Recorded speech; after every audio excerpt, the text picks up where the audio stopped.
আজ হচ্ছে পুরীতে আমাদের সেকেন্ড দিন, আর এখন আমরা যাচ্ছি মন্দিরে।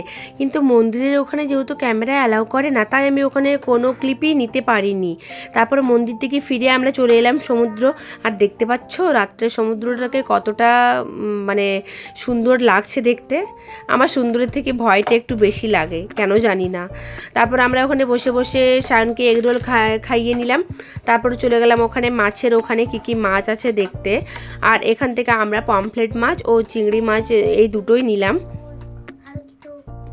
এখানে সি বিচে ফ্রাইটা ওরা কী দিয়ে বানায় জানি না, বাট খেতে কিন্তু খুব সুন্দর লাগে। আর কে কে সমুদ্রে গিয়ে মাছ খেতে ভালোবাসো আমাকে কমেন্ট বক্সে কিন্তু অবশ্যই জানিও। আমাদের মাছ খাওয়া কমপ্লিট হয়ে গেলে তারপর আমরা নিয়েছিলাম চিকেন পকোড়া। পুরীতে এসে একটা নতুন খাবার টেস্ট করলাম, এটা জানি না কি, বাট এটা হয়তো দুধ দিয়ে বানানো কিছু খাবার, বাট খেতে অপূর্ব সুন্দর ছিল। আজকের মতো ব্লগটা এখানে শেষ করছি, বাই বাই।